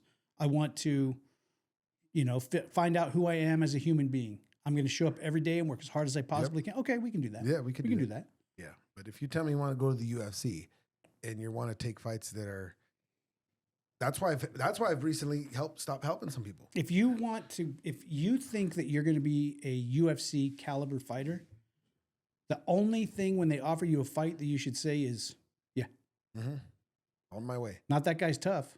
No. There's no one in Colorado that should be scaring you away if you think that you are a UFC caliber fighter. Yep. No, the promoter should call and you should be like, why would you waste time having me fight him? I want to fight that guy right now. Yeah. I want your guy. I want the best guy that you have. That's what I used to tell promoters for JJ. I'd message them. I'm like, hey, we'll fight anybody from this weight to this weight. Yeah, let's go. Your best person. Sign it up. This is all I need. You to fly us out there, put us in a hotel. We got it. But the nice thing for you with JJ was at least you got to fight out of town and didn't have to sell tickets. Well, there's promoters that wouldn't put us on. No one would put you on. Like that was one of my arguments with Seth. You could not fight in Colorado. That was one of my arguments with Seth. Give JJ a fight? Yeah, and he protected certain fighters because he was cool with the coaches. Which give me her or her. And he one time told me like, oh, she won't fight you. I'm like, all right. So then he came next time. Was like, hey, she'll fight you now. I'm like, oh, we're gonna probably sign to Invicta. And they said, oh, they won't sign her. He didn't even know that she already had a contract. They're not going to sign her. Oh, you mean? Yep. Yeah, that was one of them. Yeah. Yeah. And and I'm just like, and I'm not gonna you're not gonna give me only $500. Sorry. Especially like now, if it was Keith, I'd have been like, okay, well, I'll work with you. You've helped us so much that 500, I'll work with $200. Yeah, we got you. But if you're not, then I'm not going to just let her fight for $500. No, and we'll just go over here. Not happening. Yeah. So that was one of the biggest bummers because there. I wish she would have fought on there because I think it was a better promotion locally. Mm-hmm. It would have been great. Yeah. But didn't work. No. Worked out that you got to travel the country and then travel the world. Must have been something, right? Yeah. Yeah. How many tickets did JJ sell the last fight? I don't know why, because it's not my job. That's not her job. Her job is to wake up, train, and fight, eat right, show up, fight, make weight. Yep. And I know that local promoters can't be like I promoted enough that no fighter has to sell tickets, but you should look at it. I know that when we did Paramount, our whole thing was, how are we going to sell enough tickets to cover this, to cover the cost? Yeah. And anything else is just because if no fighter, if you're banking on the fighters paying for the promotion, what happens when there's just that one card that just they don't sell tickets and you hung everything on them doing it? Mm-hmm. What? Now, what happens at the end of the night when they're like, we didn't make no money. Where's my purse? We didn't make no money. We didn't make no money. How am I going to pay you? You really? 2 tiers of people. And a line out the door. There's more people here that I've never seen. We don't make no money. Whatever. Carry on. Yeah. Anyway. Well, that was a whole fight tangent. We're not supposed to talk about fights all the time. We talked about concerts too. We talked about everything. Anyway. The only other thing, and it's another thing I'm mad about today. Okay. I hate free trials. Why? Why? Because you don't get to see the whole thing, or because you forget to unsubscribe? I think that it is predatory that free trials make you put in your credit card number to start the free trial and then count on you to not cancel the free trial So they charge and you? get you per month. Because you don't pick up on it the first month for sure. Yeah. And then the second month, you're like, oh, that's irritating. Yeah. And then the third month, you're like, oh, I don't want to be paying for this. But they already got you for 3 months. They got me. They got me. You know what I do now? I think free trials should be free. you sign up and then it's for 7 days. At the end of 7 days, the app just stops working unless you Okay it. to put in your credit card number. You know what I do? Am I just old? Well, you know what I do now? It's not so much with, I don't really sign up for the streaming apps because JJ does that, but like things that I want or whatever it is, I'll sign up for the free trial and then I'll go into my thing and I'll cancel the free trial and then it just gives me the 7 days and it shuts off. Right. Yeah. And that's the responsible thing to do is sign up for the free trial. Right after the completion of the sign up, you just automatically cancel. Yeah. It's just irritating. Dude. I mean, I've messed up on some of them. And they get you. You know, and I'm like, no, well, I mess up where it's like, you like this one that I have, what is it? It's like a Coinbase one where you look at your coins because I just have a bunch of old silver coins. Oh God, that's hilarious. And it's Kristen just spent like 5 or 6 hours the other day looking, taking pictures of our coins with her phone. And one, like she had this pile of coins over on the side. And I was like, what are those? She goes, well, when I scanned them with the app, they say those are worth like $100 to $1,500. And I'm like, really? And she's like, look, and she scanned it again. It'd be like 57 cents. Oh, I have my most is I have I think it's like a 18 something, like $half. But it was scanning the same coin one time saying it's worth $100 to $1,500, and then she was trying to show me that it was worth it. And it was scanning the same coin, and it was worth 51 cents. I think mine is like $12 for that dollar. So I'm like, that's my biggest. That's come up, yeah, which is fine. I'll sell $1 for $12. The other ones are I didn't even work for that dollar. Like I got a bunch of nickels that are worth like 50 cents, which is great too. That's what 100% profit. Yeah, I'm in. Great. Yeah. So I don't even know where that coin came from. It's 100% profit. That's the one that I screwed up on because it was a yearly membership and I paid $40. I mean, I already canceled it, so it's not going to re-up, but I still get it for the rest of however much time. Yeah. I have, obviously, we've talked about it over the last couple of weeks. I get beat with, I prepay yearly memberships a lot. Yeah. And then I don't remember how long, when did I? Well, by 4 months, you forget, like. It's just there. Yeah. Yeah, because I remember not long ago, I got hit with the $225 renewal of HBO Max because apparently I was a baller when I got it the first time. And I got the one that was like, I was like, get the highest level. The most shows, no commercials. It also adds stars or whatever. And I'm like, what's on stars? I don't know, but I need it. And then it hit me the other week when money's much different nowadays. Now. It was like $225. I was like, who in the hell? I got on the group check. Who in the hell ordered something? Yeah. Me. You. Yeah. Dang. But that's auto renewal for a yearly. I just need to be smarter about setting those. Yeah. But free trials should be free. I agree. Donald Trump? Free without being charged after no 7 catch. days, 5 days, whatever. Yes. Yeah, I agree. It's not a free trial. I need Donald Trump to jump on that. He's doing a lot of things. Like he signed 200 bills, so hey, can we do 201? 201, just get us in. I don't know what any of the other ones were, but guess what? But speaking of which, did you see that? I mean, this is crazy that they can do this. But they'll just like shut down and treat the whole entire like phone thing or whatever for people trying to get over and stuff like that. You see that? The app? Yeah. What was I didn't know what the app was about. I didn't know, but it's like an app that I guess they were using to pre-qualify you to come? To communicate with other people to get across. Or something like that. They're something like, if I'm wrong, tell me. Like the river's low over here. Let's go. I thought it was like a pre-qualifying thing where you could put in all your information and get in a queue to come across because it looked like maybe it was. The picture I saw looked like kind of a government agency looking app, but I could be wrong. I don't know. I have no idea. That's crazy.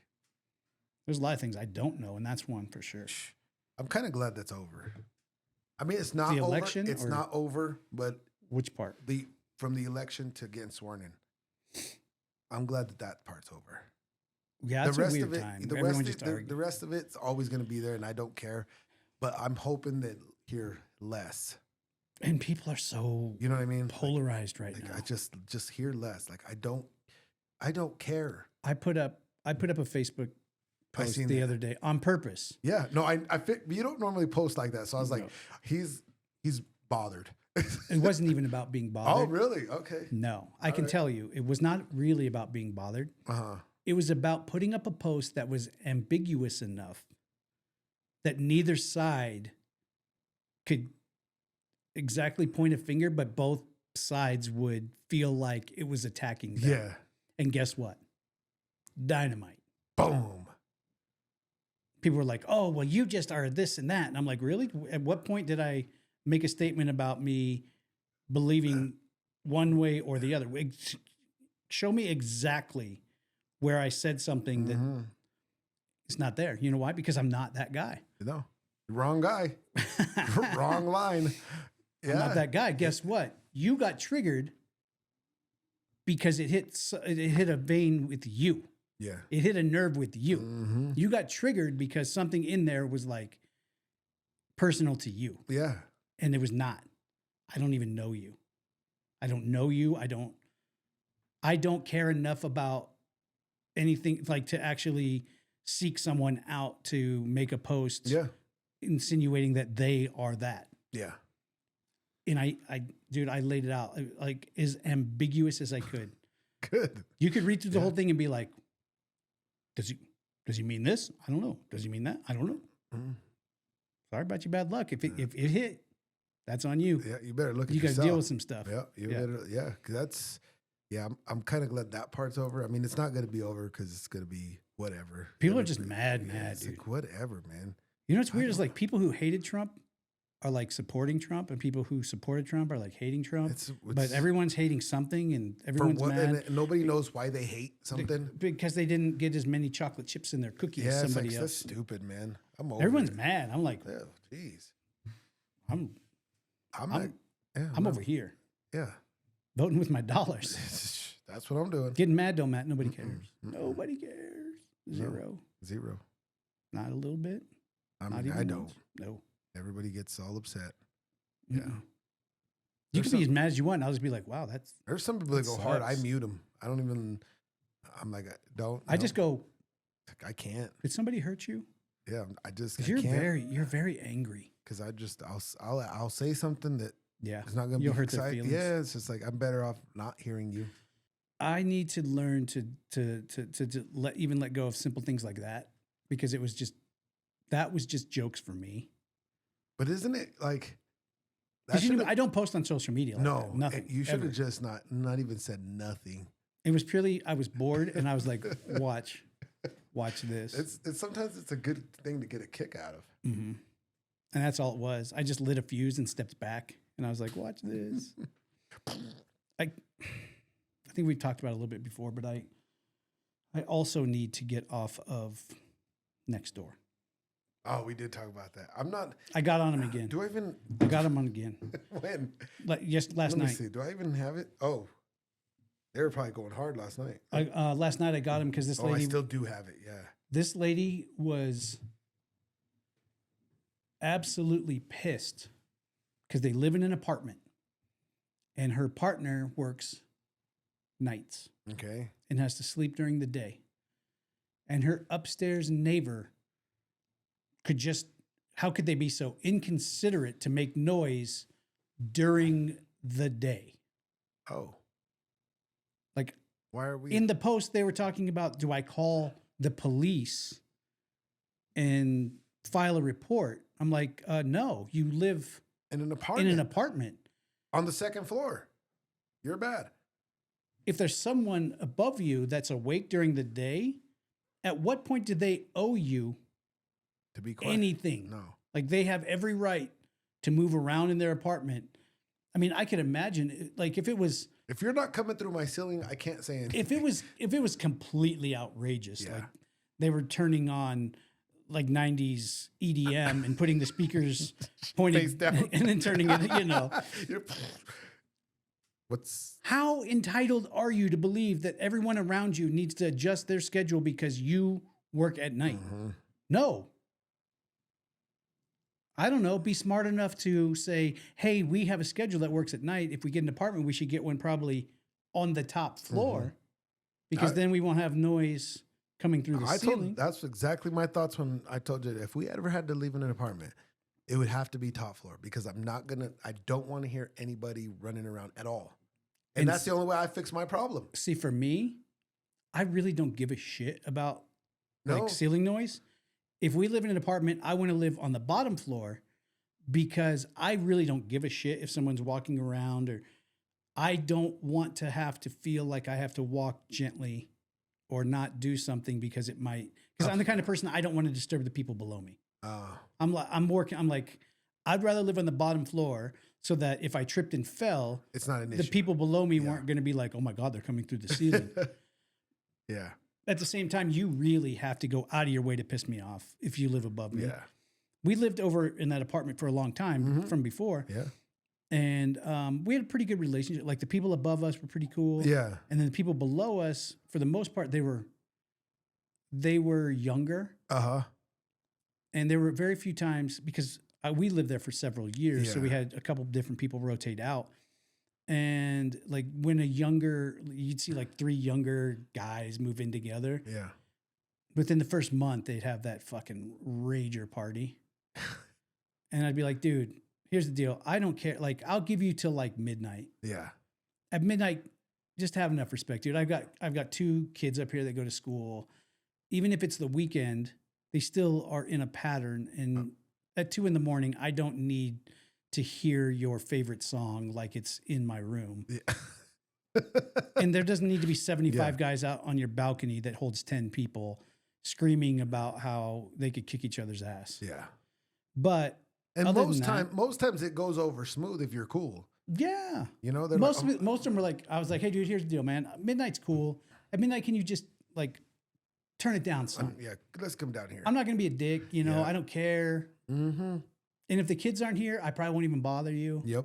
But, you know, at some point, let's be cool about it. Yeah. And don't do things that, like, your friends are going to be up in the hallway by my apartment running around because you guys don't have any manners. Because that'll be a problem. Yeah. But for the most part, I don't care. Yeah. But to feel so entitled that the neighbor above you should have to hover. Yeah. I got a notice on Nextdoor. That I haven't been on it, but I did get a notice about how some lady was upset that her kids' friends played a practical joke. Oh no. I was like, I didn't even read it because I'm just like, I'll respond with that. I'm trying not to respond to a lot of things because I do respond to things and it's just like, I just like stuff like that. Yeah. I poke the bear a little bit on Nextdoor. I'll poke the bear. Maybe I because should do people that. are just so. Maybe I'll get my fix on Nextdoor. People are such whiny, entitled bitches that Nextdoor is the spot. Like for guys like you and me, Nextdoor is the spot because you just drop a comment and then boom. I'm out. And they lose their ever-loving mind. They're like, oh, you didn't even hear those comments, no? I'm like, no. I don't care. I didn't hear anything. The only time I've ever worried about Nextdoor is when I was actually bounty hunting and someone put footage of me up on their home camera. Oh, really? Like, who is this guy, you know, in all this tactical gear? Looking for you? No, I went and knocked on the neighbor's door, but they weren't home, but their cameras caught me. Oh. And they were like, what is going on? Why is this guy in full tactical gear coming to my door? And so a bunch of people sent it to me because they recognized me. And so I actually reached out to the person. I was like, hey, I'm really sorry. Nothing to be alarmed. I was looking for someone at your neighbor's house. And when I do that, sometimes I stop by to see, you know, the neighbor on each side and say, has this guy been back over at this house or, you know, anything like that? And she's like, oh, okay, that's better. And then she actually amended her posts because people were like, I mean, it was Nextdoor people. They were like, oh, you need to call the police and they need to use facial recognition. And there's no way that you should ever feel, you know, scared. And she was like, I wasn't home. So I'm not that scared. Because I wasn't there. Right. Yeah. We do have 2 WhatsApp things. We have to, dude, now we're 40. Oh, we got it. Hey, what's your WhatsApp? So what is a few new things either one of you guys want to accomplish this year? We've kind of touched on this already. Yeah. One of them for me is I just need to get my health under control. Mm-hmm. My weight, my car, like I need to start taking better care of my health. Yeah. Dude, I'm so fat right now that if I had my shirt off and fell over, you guys would probably try to get me back in the ocean. It's bad.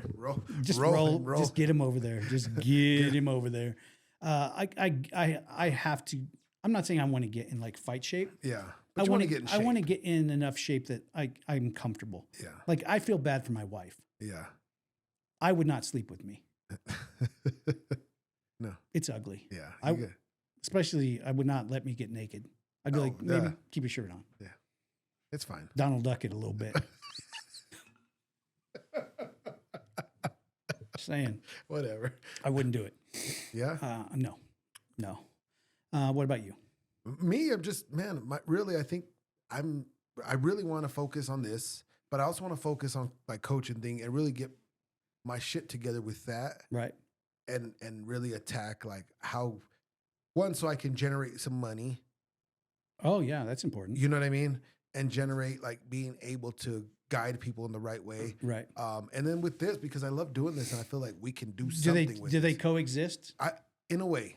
Do they in a way. Does one bump the other one into? Not so much. I mean, this is new for me versus that's not that new. That's for forever. Me, but that's more of like, okay, now it's time to go to the next step, and that is generating income and obviously it's not. It's hard to be a striking coach. It's hard to be,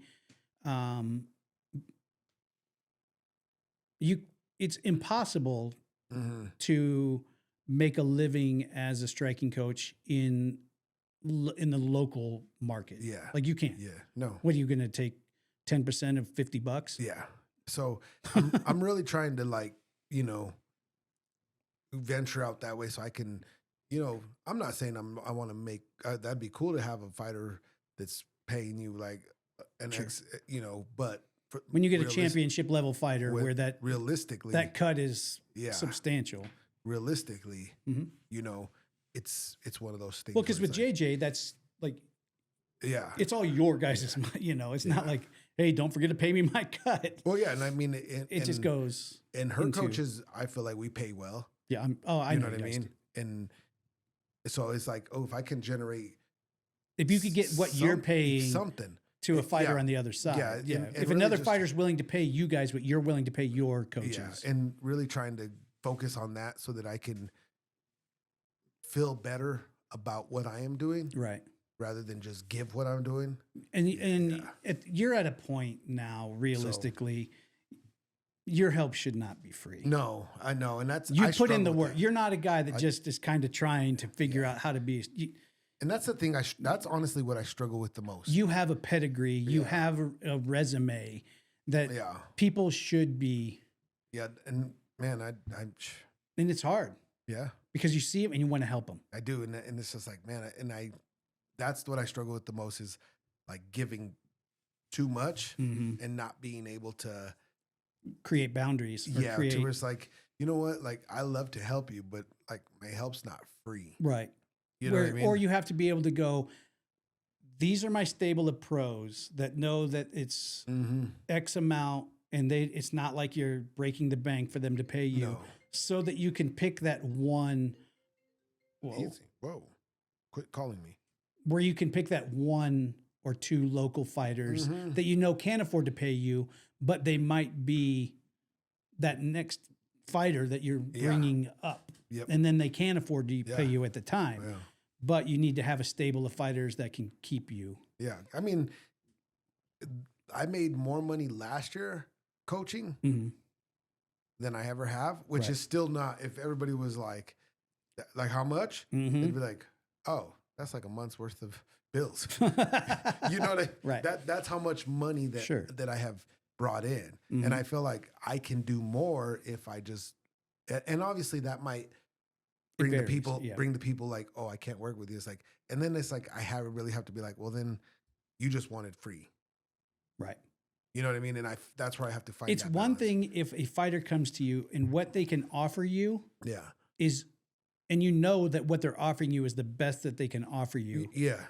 and they're feeling like they're sacrificing because the value is there, rather than someone going, I just expect you to do it. Yeah. Just show up. Yep. You're already here working with them. Yeah. No, you'd be surprised how many of those guys. You're already here. Yeah. You've been chatting for 20 minutes. We could have had a session in. Mm-hmm. Oh, okay. Yeah. I'm gonna need you to come to the house and sweep some floors. Something. Some dishes need made. Are we trading? If Is that how we're doing? Yeah. We can barter. And The sessions will be in my basement because I want to make sure that you handle your side. Yeah. So that's what I'm trying to do. And I'm really like, I feel like we can do something with this and really. This is there. This is happening. Yeah. Like we're not going away. No, I'm not. I can promise you, I am not going to change directions. Yeah. I am not going to. This is it. Yeah. You know? And our airsoft. We want to do airsoft. Well, that's happening. And this weekend. Oh, this weekend? 26th. Saturday? We got to go. Okay. We have a date. Can't be late. Oh, dang it. Okay. It is the airsoft swap meet. Yep. It's 5 miles up the road. Oh, all right. Yeah. Check it out. We're going. Let's go. Yeah, because if I can figure that end of it out, we're going to have a lot of fun. Yeah. If we can figure out a way to turn that into something filmable that I think we can do, that's going to be a good time. Oh, yeah. But this podcast is what it is. Yep. And it's only going to get If people better. are waiting for me to go back into Bounty World, it's Not gonna this is what I do. Yeah. And I appreciate it. Dude, we've been, our subscribers have really started to come back around. Thank you, Like guys. we were losing subscribers, people that only wanted to watch me get in fights. And now we are gaining substantially faster. Good. And thank you, guys. And it feels good. Yeah. It feels good. Yeah. You know, I mean, are we making a bunch of money? No. God, no. But I feel like what we're doing is good. Yeah. And I feel like the tide is turning as far as people are coming to see us. Good. And we probably pissed a bunch of local people off that are never going to come to see us again. Yeah, that's fine. But 774 is the question that came through on the WhatsApp. 774. All right. 774. Are you going to go first or am I I'll going to go first. I'll go first. You're going today. first? Yeah, today I'll go first. 774. What is the biggest lie you once believed was true?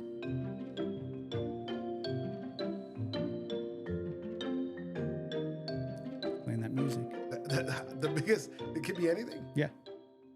That people would take care of you when in the occupation that I was in. That That they'll take care of you? oh yeah. You're good. I got you. I got you. I'm gonna help you. I'm gonna do I well, got well, you. well. Yeah. Other than Santa Claus, that's probably the biggest. Aliens? No, I don't know. I know. I mean, I always Aliens to me. aliens to you. Yes.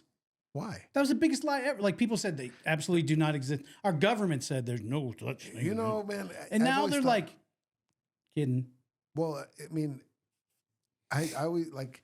I don't really look at that. Like, I always like. It's cool. Like the stars are cool. The other like one. I don't understand what a black hole is because it's like, how do you know it's a black hole? Have you been there? They see it and That's what they see. But how do they know? It sucks things up. Do they see something literally? Where does it go on the other side? Exactly. So, is there something out there Wait, that does a black hole suck you in and then I spit you out, and you might be in a better situation on that Hey, side? send me. I'll go. But you know, I Yeah, neither one of us are smart enough to that's answer not this question. Yeah, that's not the. I don't. For me, no. Biggest, yeah. Probably the, Yeah. and this is going to sound very, very, very. Uh-oh. It's going to kind of combat what we were talking about Okay.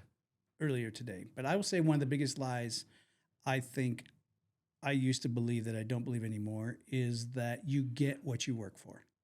No. It's not true. That's yeah, you're right. That's a big lie. It's not true. No. You can work you can work harder than everybody else, and guess what? You may not get the break. Yep.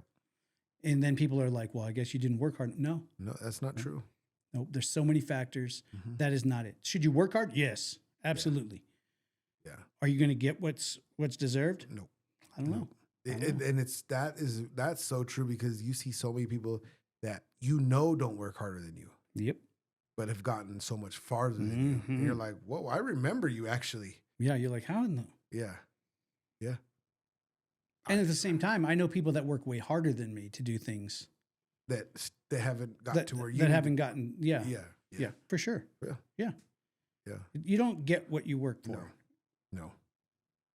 You're closer to getting what you want when you work hard, and you should always work hard. But that's not the real. That's not the real deal. There's so many other factors at play. Yeah. So many other factors at play. Yep. Algorithms, life, people that Being in the right place at the right people time. that you don't even know that don't like you, and you have no understanding as to why you're not getting there. Yeah. And you find out later that it's because someone that's never met you didn't like you because someone else said something. Yeah. Yep. And you're like, how am I not getting there? Because I was never going to be able to get there. Sam said no. Oh, okay. Oh, shit. Didn't know it. Yeah. But yep. That's it. That's it for me. I think you got anything? Nope. I don't know if this was a good podcast or not. We said a lot of words. Said a lot of words. We got a little angry. That's right. I think we spoke the truth. Yeah. But it may not be that entertaining for some people. I hope it is. I think some people can resonate in some way. Yeah. Because I never know. You know? I never know. I never know if what we talk about people care about. And then, like, when we do our premieres, I'm like, is that okay with you guys? Yeah. I don't know. But we'll say what you guys don't want to say, so tell us. Yeah. Yeah, tell us. Vote with your words right now. Yeah. If you make a comment, you can tell us. We'll steer the ship in a different direction. Hey. Yep. But I've got nothing else. Me either. I'm good with this. We're way We're way over. We're way over. I guess Saturday we'll talk to Albert. Albert will be here. Yep. Saturday. He I guarantee he'll show up. Probably early. I would guess early, wouldn't you? I would say on time. You could probably do it. It's up to you. I'll have to ask him. All right. With that, man, I guess we'll see you guys Saturday.